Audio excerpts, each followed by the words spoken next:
This is Connor Hopkins, the crown jewel, the pretty hate machine himself, and you are listening to the Sit Down Marks podcast.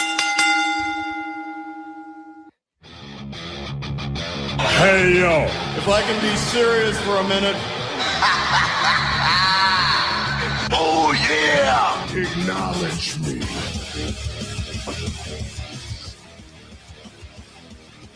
What it is. Come on, people. Come on in, sit down. It's the holidays.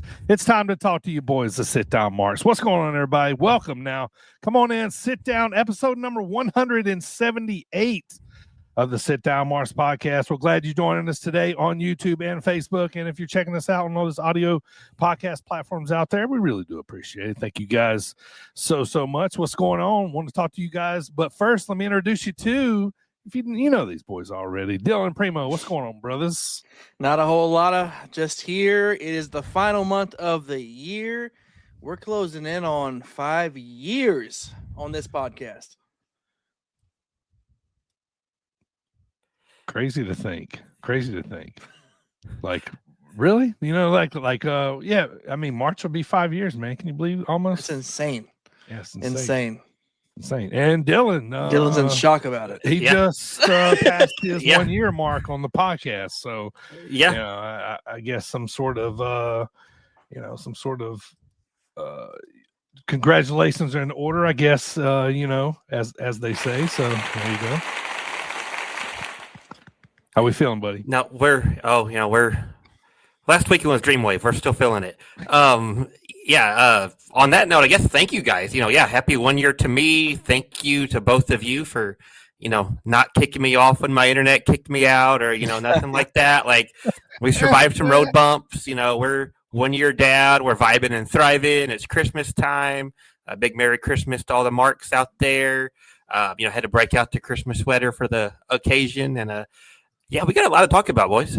Yeah. I mean, in podcasting, you always think you come a long way, right? We've come a long way with Dylan since his connection's better. He's got a new laptop, microphone, so what was the old saying we used to talk about, Primo? Would say you're not a podcaster until you did that's right, so many episodes or you had to do so many episodes, you had to go through so many technical difficulties.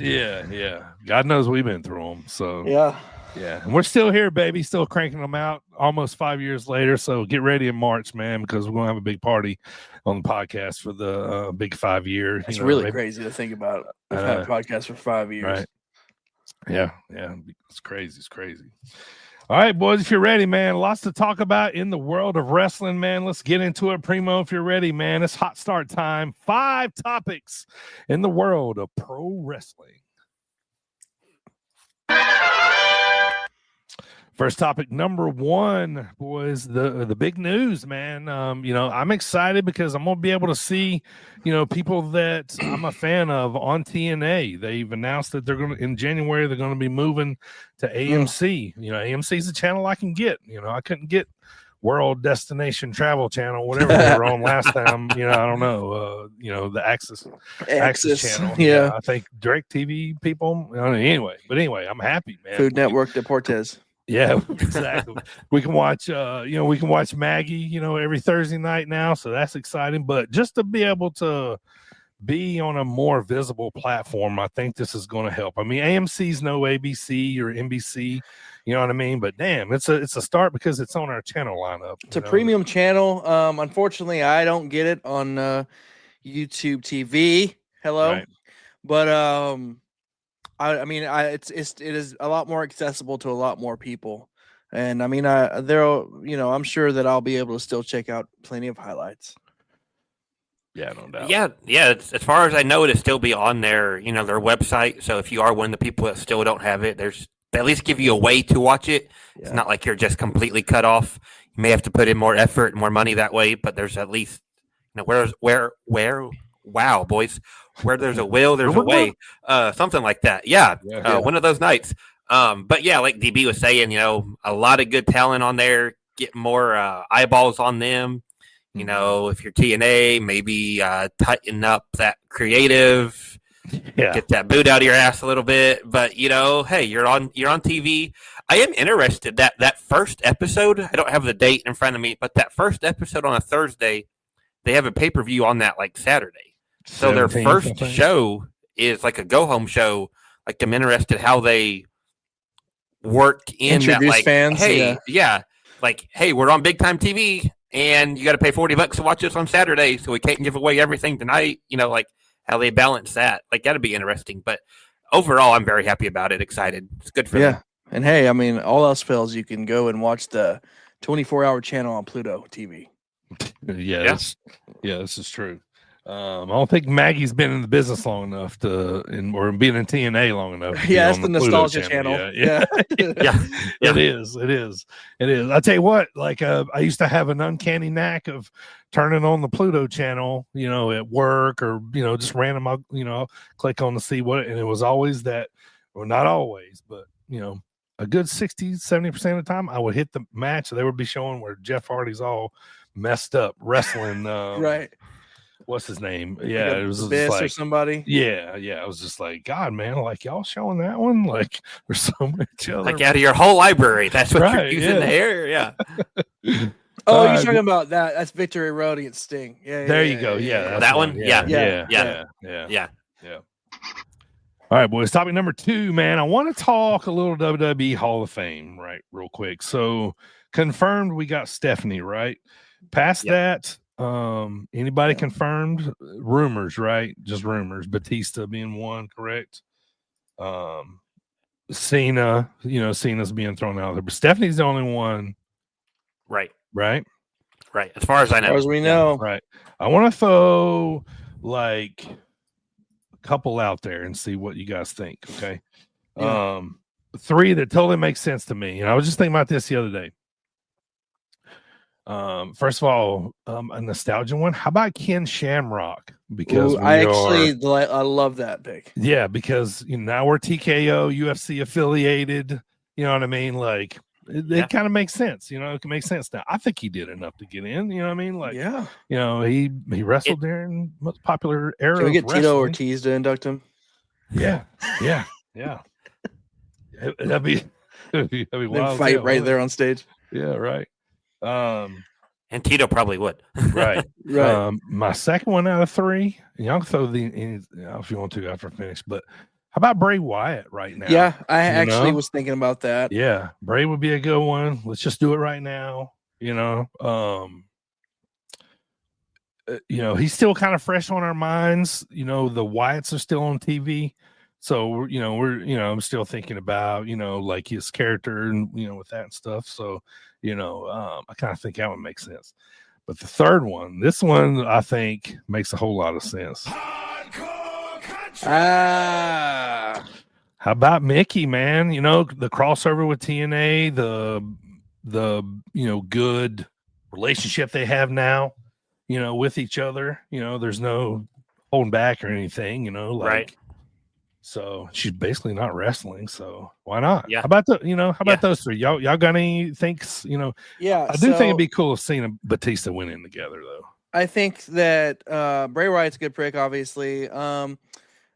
I thinking legends wise, there's so many, but I was thinking of like what I really like right now is how we have Ray actively still competing, and he's a Hall of Famer, and he got his flowers already. And somebody else who's not so much competing, but he's in the WWE right now, and that's William Regal. That'd be good. Yeah. Oh, that's a good one. That's a really good one. Yeah. Yeah. I'd be all right with him going in and placing any of those 3. Right. Yeah. I like that pick. I like Regal.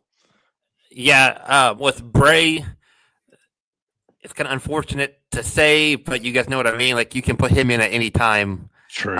So like, true. Yeah, you can this year, or if you have to wait, like, he definitely deserves to be in, no doubt. Not going to argue that, in the slightest. I'd be really interested to see if they put Mickey in right after TNA put her in theirs. Like, I wonder if that would be any like discussion point on their end. Like, are we copycatting what TNA just did or anything like that? But the couple names I'll throw out there, Demolition, Get a tag team in. They're back in the good graces. They just had action figures made. For the longest time, Walking they were disaster. like, exactly. At least put the theme song in, if nothing else. Oh, yeah. But, we joke and make fun of the celebrity wing, but Cyndi Lauper not being in the WWE Hall of Fame, when you look at what she did and around that WrestleMania 1 Rock and Wrestling era, she's not in it, but look at some of the people that are in it, and, clearly there's no rhyme or reason. So, if we have to throw a celebrity, let's grab Cyndi Lauper. Those are a couple names I'd like to see in there this year. Yeah. And I definitely echo that Regal. That Regal's a really good pull. Yeah. Yeah. I'd put in the guy that sang DX's song. Oh, that guy? Yeah, or whatever that band name was. So break it down. Like everybody heard that one. All right, boys. Topic number 3, my favorite time of the year for AEW. We're going to talk about AEW here shortly too. But the Continental Classic is back, and I love it. It's like the holiday tournament right now. Semifinals and finals looks like it's going to happen at World's End in the same night. So what I want to ask you guys is, just as a wrestling fan in general, wrestling tournaments like King of the Ring, Continental Classic, inside of, usually they're storyline based to make a feud happen or makes, or get somebody over, that kind of stuff. Are you guys fans of tournaments? Yes. Yeah, I am. Yeah. And I'm actually less of a fan for a story to be involved. I like them to be randomized and for it to actually feel like a tournament. You know what I mean? Like to be like, oh shit, like even this past Monday, last Monday, when was it Monday? Anyway, that's beside the point. When Gunther beat LA Knight, you still was, at that point I was still like, man, what the LA Knight? I mean, I know Gunther, they're gonna, WWE. Sorry, I had to check the room. If WWE has a boner for Gunther, but obviously they're not the only one. The fans have one for LA Knight as well. Yeah. And it's time for him to get his rise. So I was like, okay, is this time? Could he be, it was still up in the air. Yeah. No, I do like tournaments. I was a big fan of King of Ring back in the day. Yeah. Since we're measuring boners, mine's bigger for LA Knight right now than Gunther, if I'm being honest. Yeah, me too. Because we'll dive into it just a little bit. Explain to me, what's the attraction of Gunther? He's a bruiser, brawler, straight old school throwback. That's just a hard hitter, and that's what people seem to like about. I don't know. Yeah. What's the attraction? Do we want to get into it now, or do we want to wait till the Cena part? Just tell me when to go. I love him for basically, what Primo said. He's the old school, very stoic. It's not, like the Braun Strowman monster out here over the top being goofy. He is just all business. Can beat you at any given time, whether it's a sleeper or a power bomb or a big boot or whatever. Right. And he's like the no fun wrestler. Like, okay, y'all like eating with Jey Uso. It's all Jey Uso's time. Nope, Gunther beats him. Oh, it's Sami Zayn. Here comes Sami Zayn. He's gonna, accomplish his dream. Nope. Chad Gable's kid's in the front row. Gable's gonna win the IC title. Nope. Kid's crying. It's just like an old school throwback heel. I mean, he retired Bill Gold, like the way he just said Bill Goldberg. Like, if you don't like anything else, just the fact that he emasculated Bill Goldberg, like I do like that. Pretty fun. They retired Goldberg. Yeah. And now he's like this, like, so you're gonna retire? Like, okay, Gunther's here to end your career. Like, AJ Styles better watch out. Goldberg said he's coming back to retire. He retired Goldberg. He's collecting Cena's last run. He's gonna retire Cena. AJ is talking about he's gonna wrap up in 2026. Like, if I'm AJ Styles, I'm staying away from Gunther if I want to keep my career going. Yeah. But I could see it. Yeah. I mean, I get the appeal. Sure. I mean, I like DB. I also am higher on LA Knight, and we this podcast has historically loved LA Knight. Sure.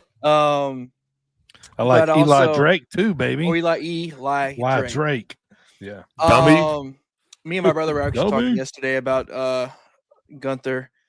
We said he would make a great Bond villain. Yeah. Yeah, that's true. That's true. Yeah. And I'm not discrediting LA Knight on any of that. Not putting up Gunther to put him down, but I'm a big Gunther guy over here. Right. But let's talking about tournaments, Well, can I mention that real quick? Yeah, I do love the tournaments.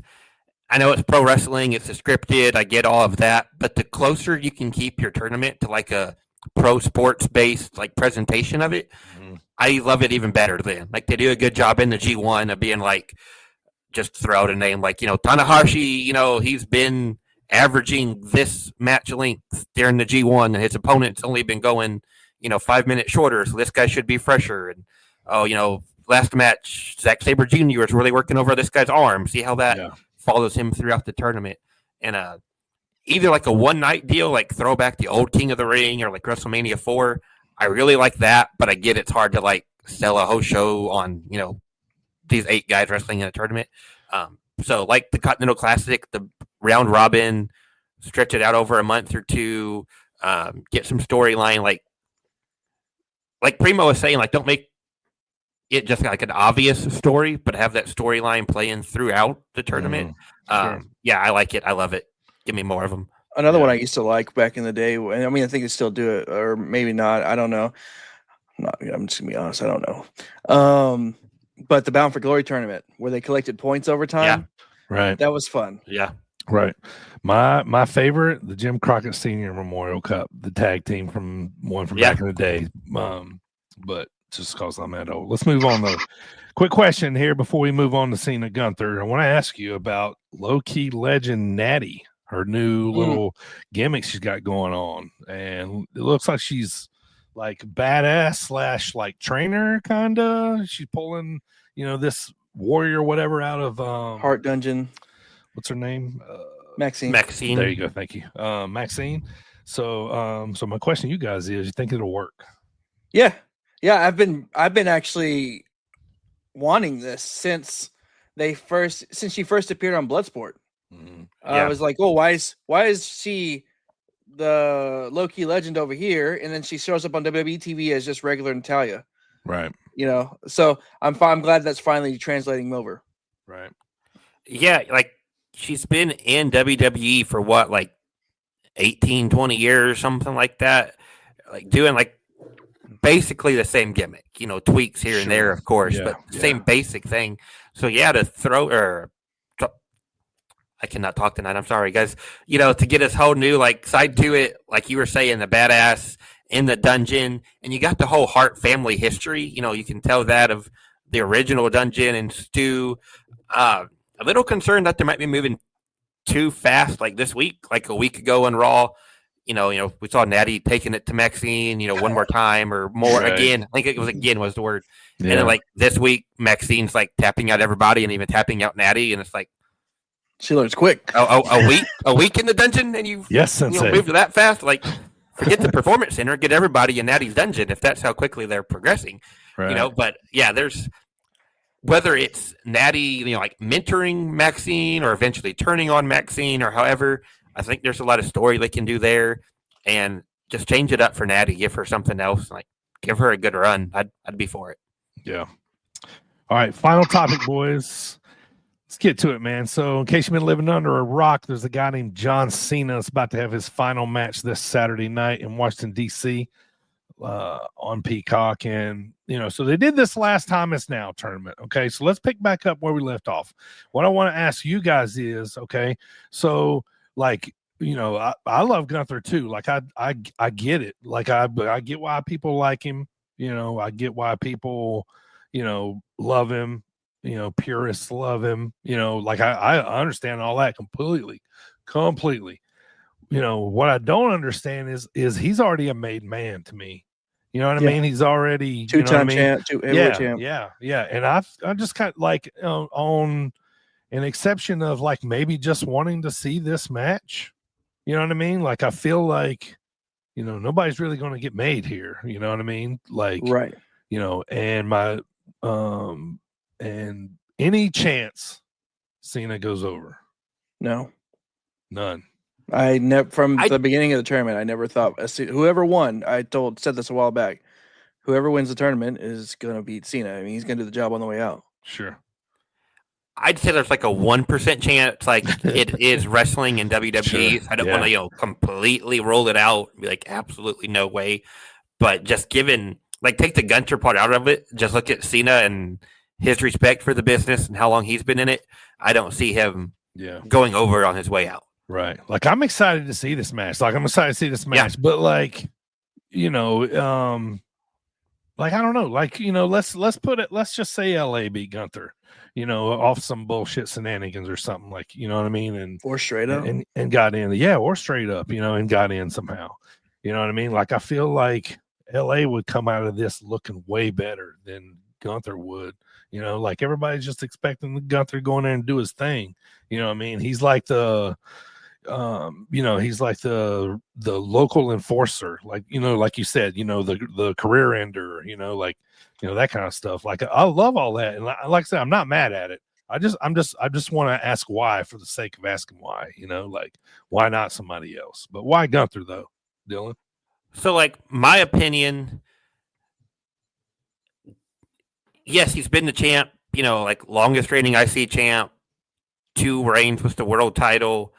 But he's still not on that, like, upper level. He's still not on that, like, Cena or Cody or Roman. Like, everybody knows him, face of the company. Even if you don't watch wrestling, you've at least heard of this Gunter guy. Like, he's not on that level yet. And I'm not saying this win gets him there, like, no doubt, absolute. Right. But I think it at least gets him in that it probably does direction. Right. And I think his floor is higher than most of the other people's. Like, let's say this doesn't work out for whatever reason. Either the match just sucks for, who knows why, or the rub he gets off this isn't what people think it will be. He still has that 2 world titles and the IC title to fall back on. If you grab, like, an LA Knight or, like, a Carmelo Hayes, what's a name I saw a bunch of people talking about, somebody that still has, like, way more ceiling they can reach. Okay, like, if everything goes perfect, yeah, maybe they retire Cena and get vaulted into this top spot. Sure. But we really haven't seen it yet. So, like, there's more of a risk of, like, okay, they beat Cena, and now 6 months from now we have nothing for Carmelo Hayes, and we wasted Cena's retirement on this guy we might cut. You know what I mean? Right. Sure. Just my opinion. Yeah. And like you did say, DB, like, if you take all that out and just the match itself, like, Cena versus Gunter was one of the matches, like, highest on my list when Cena was announcing this year was going to be his last. Yeah. Like, we got to have the Cena Gunter match in there somewhere. And so you get heel versus face here too. You know what I mean? Yeah. LA would have been face to face. You know what I mean? So I get that part too. And you're right. And they know, they know 50 billion people are going to be watching this. Right. And going out of it, no matter what, everybody's going to know who Gunther is. You know what I mean? Now, Yeah. But like I said, they're going to have to probably keep going with him to get him on that Roman, Cody, Punk, Rollins level right now. You know what I mean? So, I'm not going to hate it. Like, I'm really interested to see how they're going to make this thing play out. Like, how do you book Cena's last match? That's pressure. Yeah. He just eats a pin and then that's it. Nathan walks out. He does. Yeah. Like, I'm assuming, I assume you guys would be with me on this, but maybe not. Like, we get, like, the whole, like, goodbye and everything, right? Like, it's not like I hope so. Cena taps out and we go off the air. Like, we get the finish. Gunter goes up the ramp, and we'll get, like, the standing ovation, maybe a speech, maybe not. Who knows? Maybe, but at least, leave the wristbands in the ring or, something like that from Cena. I hope we do get a good, and it's not on regular NBC. It's just on Peacock, so we don't have to worry about, the time restraint. The time slot. Hey, we're at the top of the hour. Yeah. Cut off his interview. So it'll be fun. I'm excited I've for heard it. conflicting reports too about whether this is the main event or whether this is the opener. Oh, it's got to be main. I would think. Yeah. Right? Yeah. I mean, I've seen if you Google that if it's the opener, there's lots of reports that say that it's rumored. Other reports are like, well, we would rather have like Cody and Oba open. Yeah, and I feel like too, like the ratings drop would be huge after he's done. Yeah, because that's what everybody's going to watch for. Yeah, and who's going to follow that?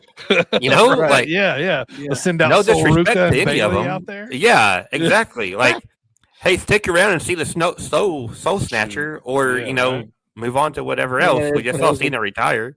That is a cool finisher, though. Yeah, it is cool. Yeah, I might stick. All right, it boys. Well, Saturday night, man. It's all over after that. I actually believe him. You know that. Yeah, this I do this too. is it. So, Well, it's gonna be fun. On It's like Super Bowl event, kind of. You know what I mean? Like, it kind of feels like that. You know? Yeah, I mean, I've seen multiple reports too that he says that after the match is over, he signed a 5-year ambassador deal.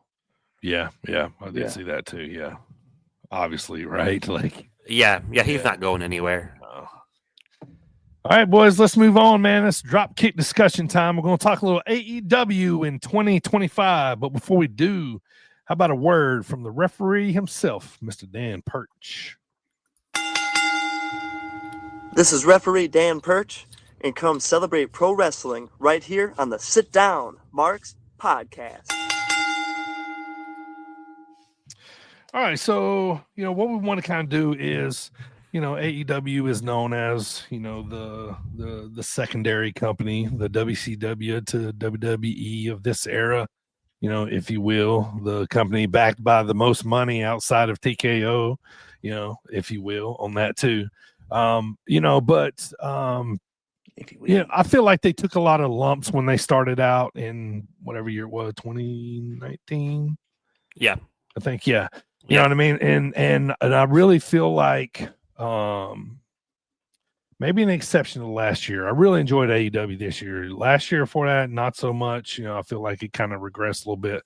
But I felt like they kind of, this is personal opinion, but I felt like this year they really kind of got back on track, so to speak. Hence the train on the track on the graphic. Ding ding. Anyway.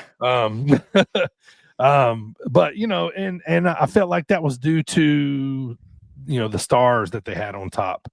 But for me, I'll always lean towards storylines. You can get me hooked in a good storyline, making me watch the wrestling. I can look up against maybe that's not my favorite wrestler, or that kind of stuff, but they would get me still involved in it. So what we want to do is we wanted to talk about AEW this year. Did they really did they improve, did they do better? So let's just talk about some facts first before we kind of jump into some stats. So where can we watch AEW? Well, it's TBS now, TNT. I think Collision's on TNT. TBS is Dynamite.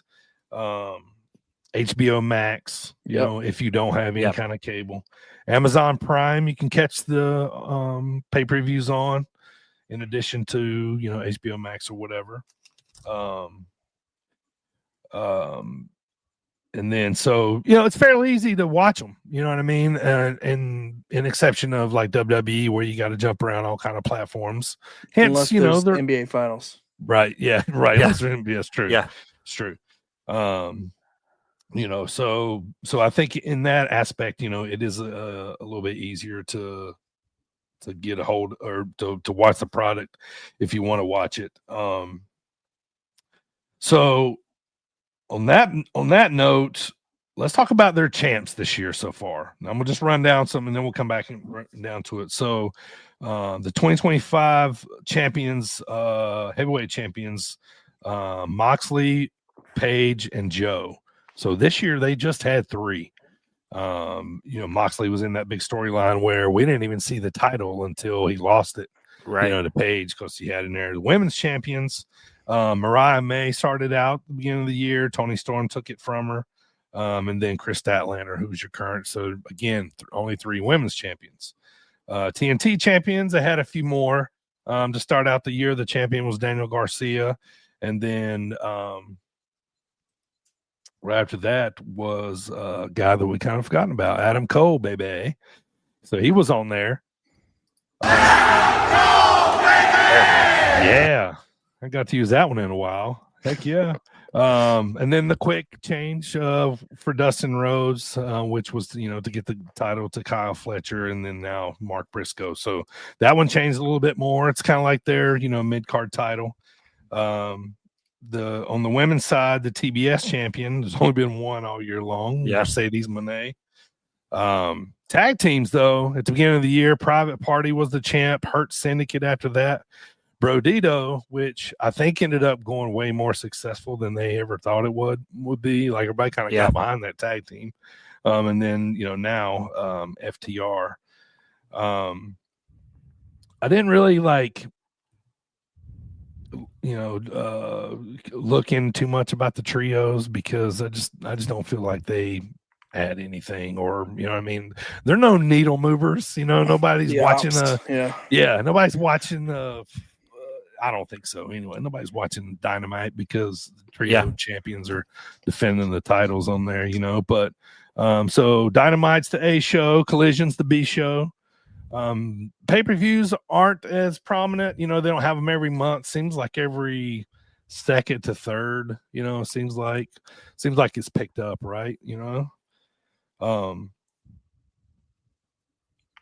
Big signings this year. I couldn't find anybody that was a big signing from another, other than Okada, maybe. You know what I mean?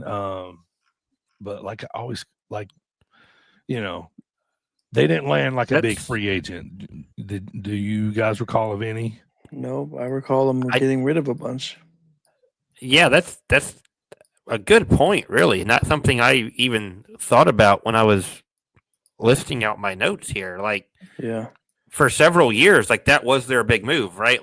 We just signed this guy, and now he's our top guy until we put him in, 15 different matches in a 3-week period, and now we have nothing for him.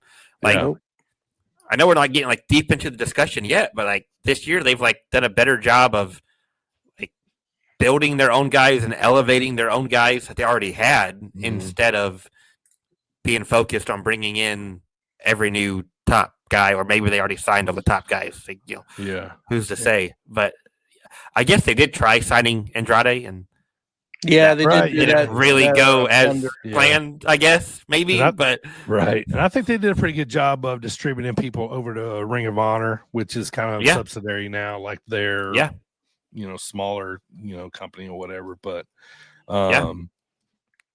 so let me run down a few stories that kind of went through, and some points that I kind of thought made what they did, and I'm gonna let you guys go. So I think probably, to me, the biggest thing that I think kept me involved was, me personally, Tony Storm's character, the feuds with Mariah May, Chris, Mercedes, just the whole movie thing. I love the black and white skit.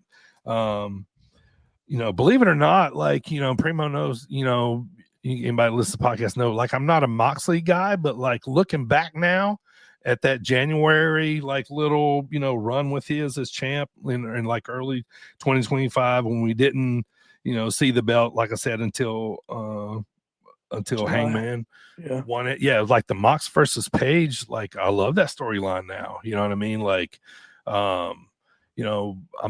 I came around a little more on Moxley's, new gimmick and moniker, and I'm totally gonna dig this little fallout between him and Claudio. That's kind of gonna happen. But I thought that was awesome. Moxley just still remains the core of AEW, kind of. You know what I mean? He's still he's the fallback guy. He's not always the biggest guy, but always in there. You know what I mean? We talked about Brodito. I think that was good to have that little tag team run with them. Okada being here with the Callis family, I thought that was awesome. I thought that, helped on the heel side. A fun storyline. I kind of thought that, kind of reeled some people back in on a comedic perspective, was the whole Young Bucks, being out as the, what I mean, as the CEOs or whatever. I did like that a lot. Yeah. So, I mean, them being kayfabe kicked out of the front office, all the little things they did with that, the shitty pyro, they called them random names, that's fun. You know what I mean? So yeah. We had some decent returns, Jack Perry, some people, but I think he gave him a little shot in the arm though. Yeah, with Luchasaurus. Eddie Kingston's back. I love that. I'm, tuning in more now when he's got a microphone. We just talked about the Continental Classic. I think that's, it's like their big tournament of the year. You can kind of see future forward who's going to be wrestling each other. So you kind of like look forward and, kind of seek out those matches, you're looking at them, you're like, oh, these guys gonna be wrestling, on down the line or whatever. So I like that. Darby still like the underground star, like, dude still gets a big pop, not like Omega. Omega's still the franchise to me, honestly. Like, I think Heyman's the guy right now, but like, I just feel like no matter what, it's still going to always be Kenny. Just because I feel like the fans feel that way and kind of they feel that way too. And low key, I'll say this, I'm going to hand over to you, Dylan. I love the Jeff Jarrett MJF feud. I thought it was, I didn't love it. I thought it was great though. You know what I mean? Like, yeah, like, catch me by surprise. Damn it, I'm really interested in what Double J's doing here. You know what I mean? So this was good. But and believe it or not, Ricochet Swerve was pretty good too. Like in the long run, First I'm like, but how'd you feel about AEW in 2025, Dylan? So I want to piggyback on that Jeff Jarrett one real quick, because I didn't think anybody else would mention that. It seems like the whole world has forgot that happened. Because like Jarrett came out, I was like, I want to win the title one time before I retire, or something along those lines. And I don't know if he got hurt or what the deal was, but the whole story just kind of got dropped, and we haven't seen him in the ring in a while. But a couple of things I'll throw out. I guess you'd call it. It's not like storylines, but like story looking back at the whole year. Which, sidebar, maybe I'm not the only one. But you realize how long the year is when you go back and like look at stuff that was happening in like January and February, and it's like now it's December, and it's like, wait, that was this year? Like, really? Like the Mariah May, Tony Storm? I was like, that was finishing up this year. But a couple of like just big picture things. It seems like there was a lot of talent had a lot of time off. Maybe that's injury related. Maybe that's, personal reasons or what have you. But like Orange Cassidy missed a big chunk of the year. We got him back now. Eddie Kingston was injured. He's back now. Jericho's been out for quite a while. Who knows if he's coming back or if he's going someplace else. We've had, Ospreay out since the summer. Swerve missed some time. Darby missed time to go climb the mountain. They got Kyle O'Reilly hot. Now he's gone. They got Adam Cole hot, and he had to leave because of injury. So it's like a bunch of like start and stops and a bunch of their big names missing time. But then again, it kind of goes back to what we were talking about. It's like also a positive for them that they can still keep the momentum and like build with the people they do have here. Really, for me, like to break it in half, the story of the first half of the year, like Ospreay was the guy. Not in the title, but putting on the best matches constantly, like one of the big focuses. And then the second half, really, since Ospreay left with his injury, like I feel like it's turned into the Kyle Fletcher show. Like here again, he's not the champ, but he had the match with Hangman, been in the Don Callis family, controlling that TNT title. Like he's really stepped up this year. I had the Death Riders down because obviously you have to mention it. For me, it's really like, you can't kill them, even though they probably should be dead. Like, right. There for a while, there was a bunch of people we thought might beat Mox. He had Cope challenge him, and Cope didn't win. He defended against Swerve, and everybody was fully behind Swerve, and Mox won. And so it became like, oh, are we just waiting for Darby or what? And then Hangman gets hot, and Hangman wins the title, and I'll come back to that in just a second. But you think like Hangman wins the title, maybe this is how the Death Riders just banned or they leave TV at least. And nope, they're there in a 6-man the very next Wednesday night. And then, they lose that big cage match they had in the UK, and same thing. Okay, maybe they're done, and they're right back on TV that same week. Mox loses to Darby, and they're right back on TV, even though they're setting each other on fire. They're right back on TV. But at least now at the end of the year, like DB kind of mentioned, maybe it's Mox and Claudio. Looks like we are seeing a little bit of that rift. Maybe we start to see them corrupt or bust here and go after each other. And the Hangman, to me, that might be the height of the year, but then it just dropped off. He had such a good build, beating Ospreay in the Owen to get the title shot, beating Mox, and that was, the what they call it, the Avengers in-game finish. Everybody shows up on both sides. You got Death Riders interfering. You got Ospreay and Bryan and Swerve coming out to even the odds. But they didn't know what to do after that. It's just, here's a month-long feud with MJF. Here's a month-long feud with Kyle Fletcher. They didn't really. I feel like they could have built more on Hangman on that. And just a couple small notes throughout the year. We got Mox and not Mox. I'm sorry. We got Cope and Christian back. Right. That was pretty cool. Yes. Yep. First kind of around the title, and then actually teaming up to will they, won't they, and then they win the match with FTR and leave TV. And now that FTR has the belts, I'm hoping maybe there's something coming back with Cope and Christian on that front. DB mentioned Tony and Mariah. That was excellent. Let me scroll down here real quick. Death Riders. The Don Callis family is another one that's plus and minus.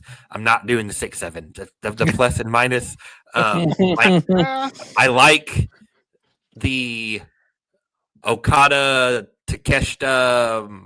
Are they feuding? Are they friends? Is Fletcher stuck in the middle? But they also have that NWO syndrome of there's 27 guys in the faction now, and I have no idea who's full-time Don Callis family, who's just jumping in to help. It's Josh Alexander and Lance Archer, and I don't even know all of them. It's if they could just focus on the top 3, I think they would be better for them there. 6 or 7. Instead of 6 or 7. Yes. Thank you, Primo. Just finish up real quick. A couple matches I threw out because, it is where the best wrestle, or so they say. Ospreay and Fletcher had that cage match back at the beginning of the year at Revolution pay-per-view. Ospreay did that Spanish fly off the top of the cage. Everybody was talking about the Ospreay Hangman Owen final was insane. That leads to the Hangman Mox title match that I thought was awesome. Omega and Okada. We got Omega and Okada again. We hadn't even mentioned that, either one of us. We got the feud everybody had been waiting on. We got it back, had them in the same ring. Tony and Mercedes, Tony and Chris. You could really just go through a list, just name a ton of great matches from AEW this year. That's kind of what I had in my notes. A lot of good, some stuff I didn't love, but you're going to get that over 52 weeks of two TV shows a week. Yeah. But yeah, I'd say they had a pretty good year. Yeah. I definitely think they improved. I hope the momentum kind of sticks. I still think, they need that one big, huge star. You know what I mean? To get everybody tuning in not just to, but just to get the ball rolling, get more people knowing about them. You know what I mean? That kind of stuff. So, Primo, you got any thoughts on AEW this year? Yeah. I didn't want to start off with negative, but I am going to. I'm going to say Ricky Starks, Malachi Black, Miro, Ray Phoenix, and Mariah May all crossed the line this year. Ricky Starks has already been champion WWE. Mariah. Yeah, Mariah. So that was they they lost him from AEW. They went over there. We mentioned a lot of times the 6-hour pay-per-views. Yeah, that's a big negative. Yeah. Right. Other than that, you mentioned the Young Bucks. That gimmick was very fun. I really enjoyed it. It was one of those things where it's you want to tune in next time to see how much more their entrance or whatever is going to be affected. Also, we've all mentioned Hangman Mox. Right. Hangman opening the briefcase and us finally seeing the title again was like a big moment this year. Yeah. A big moment for me. Dylan mentioned it. The kid in me was happy for a little bit when Edge and Christian, Cope and fucking Christian Cage, got back together for a little bit, and then a couple things. I'm not sure if we mentioned yet. I think we did, but we have the new national championship. The Continental and International was unified to make the unified championship. They're having the women's world the women's world tag team championship, that tournament. Yeah. Yeah. Lots of belts. So yeah, they got a shitload of belts. Yeah. Remember when we used to say, man, that's a big roster. Now we're saying, man, it's a lot of belts. Yeah. Yeah. So they created a couple titles. I mean, you guys mentioned all of the storylines. They had good storylines.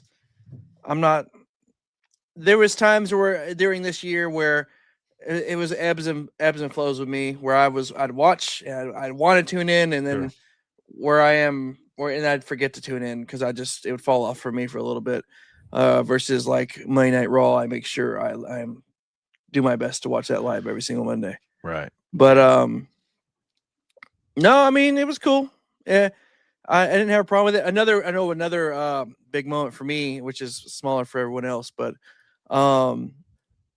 Dustin Rhodes winning in Texas. Yeah. The natural. That was cool. That was cool. That was really cool to me. Yeah. Yeah, no, that's all I got. Yeah.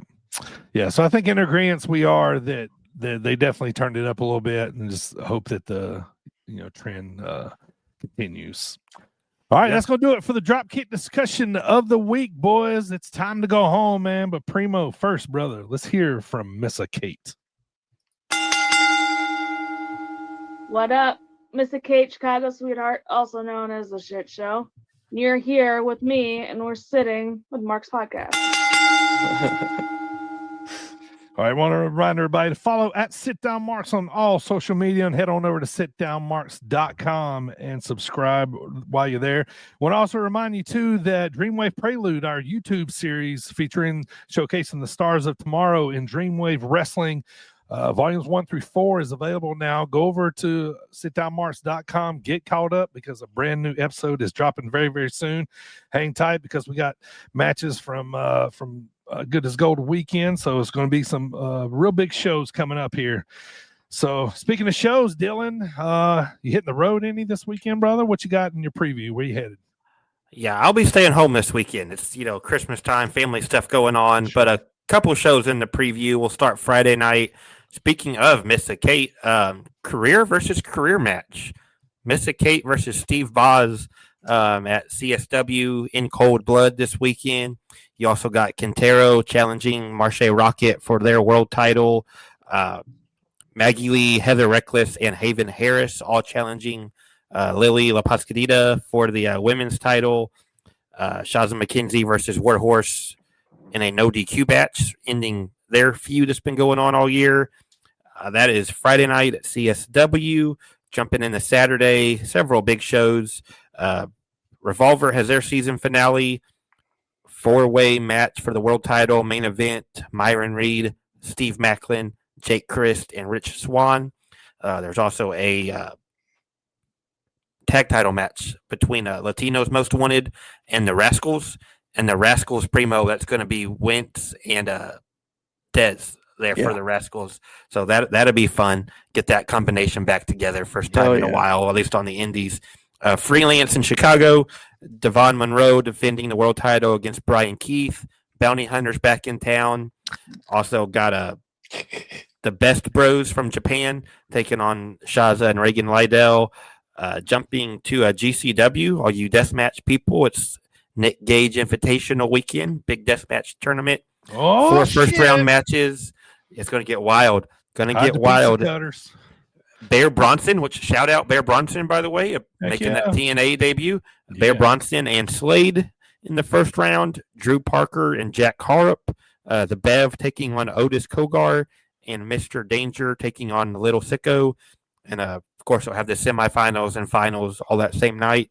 And then wrapping it up Sunday, Jersey Championship Wrestling.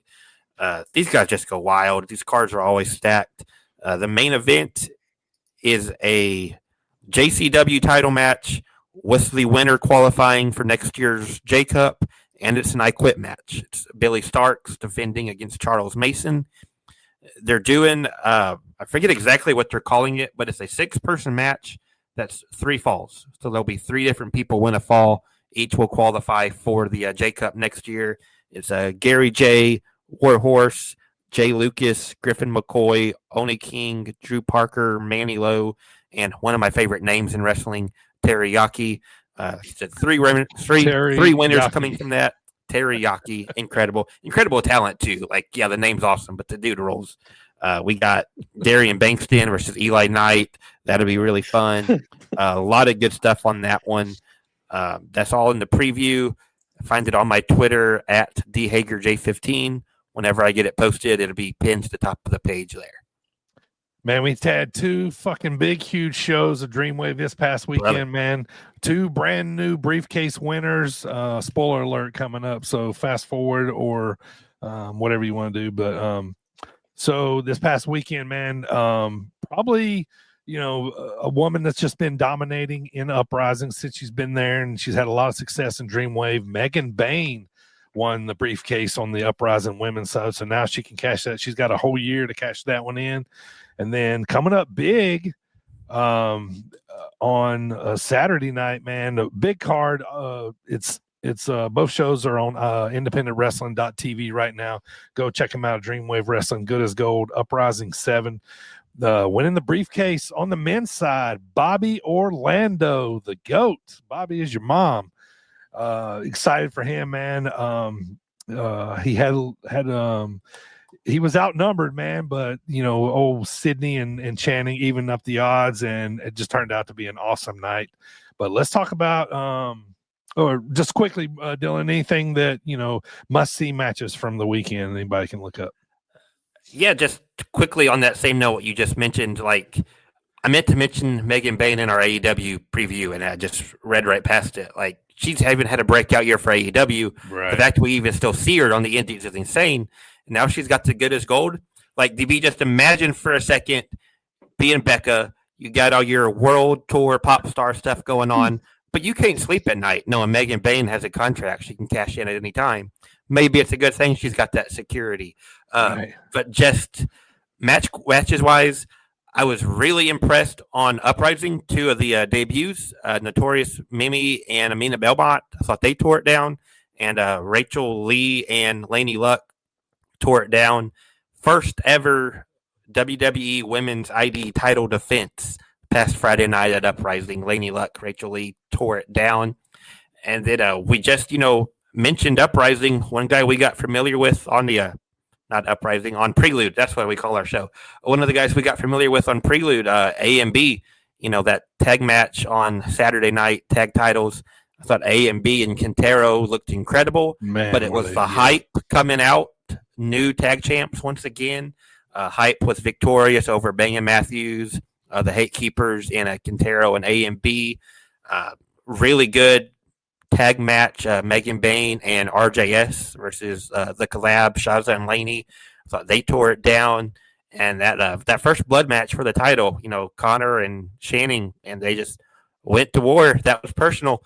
Went to war for the title, and Shannon came out still holding that gold.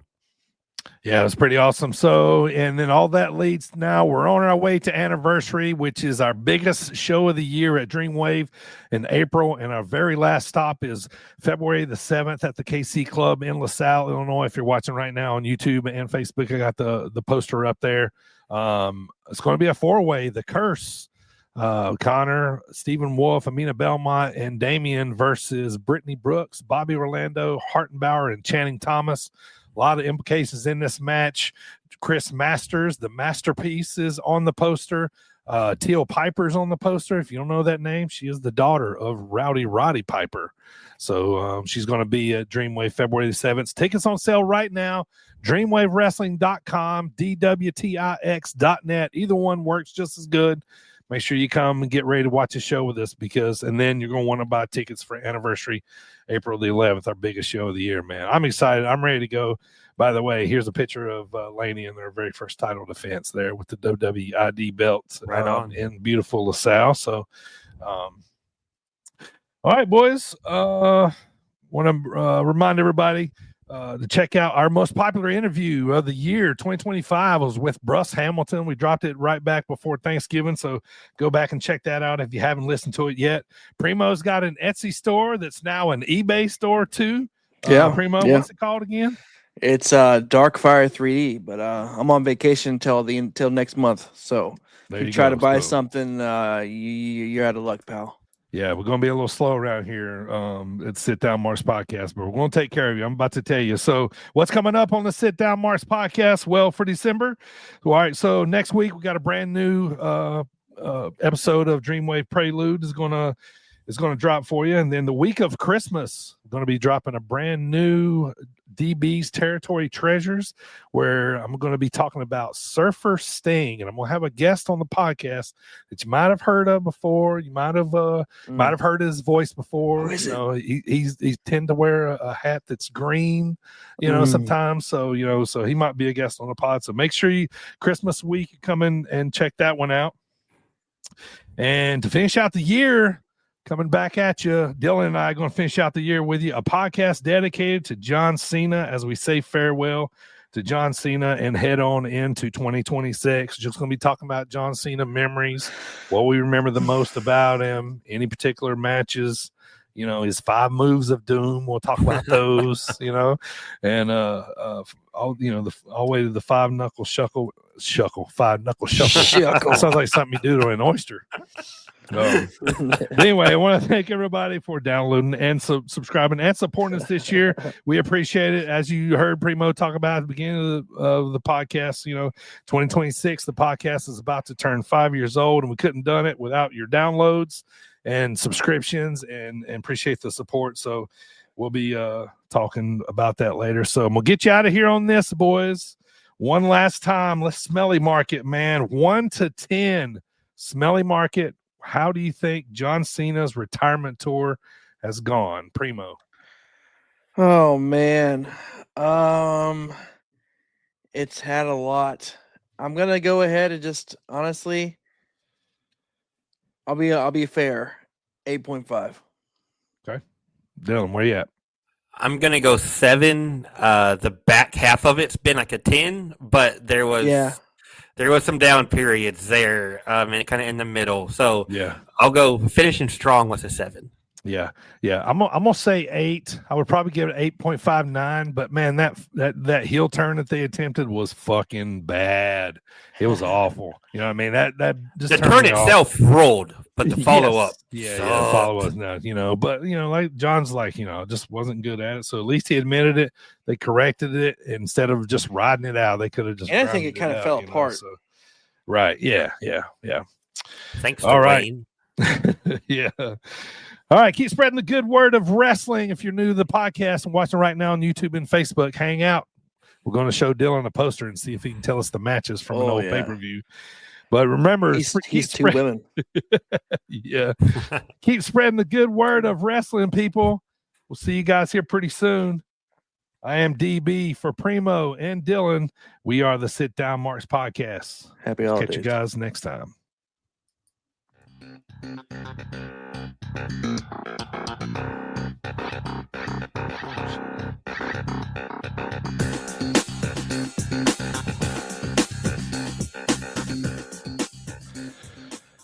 right, let me go find it. So your shirt says 2 women. Who's it from? That's a great question. Terrible gift, whoever sent it. Terrible gift by whoever sent it. All right, Dylan, you ready? I'm ready. And a 3, and a 2, and 1. Give it a second. Okay. This is No Mercy 2007. there are 3 WWE title matches. Triple H beats Orton and then retains against Umaga and then loses to Orton. I believe Last Man Standing is the last one in the main event. Yeah. Is that Batista and Kali? Punjabi prison, baby. Prison. You know Yep. Okay. Okay. I'm really slowing down after those, though. Which I mean, the Triple H matches take up half the show. I mean, I didn't have Cena's to hurt. didn't write too much down. Yeah, he tore his pec on Yeah, Raw. yeah, that's why it's vacant. There was one more match that I even wrote down for this. 07. Who did CM Punk wrestle? That is actually what I was just on. It's Elijah Burke, the Pope. Yeah, Big Daddy V. Big Daddy V. I'm off a month. Okay, I'm off a month. The Pope. Yeah, it'll probably like start popping in my head as soon as we get done. But Taker, no, that's a year later too. Taker, Mark Henry's next year. Randy The didn't 3 have Triple that H many- matches and the Cena or the Batista Kali is what really stands out. Yeah. Cena, I mean, Orton didn't really have that many tattoos here. Yeah, old school Orton. Look at this. Nate, by the way, thank you for hanging out, brother. Appreciate it. Look right here. It Shout out, says, Nate. Let's fucking go, Dylan. Come on now. You know your fucking encyclopedia. Damn. Yeah, All right. does me no good, but yeah. We'll try to stump the swab again next time.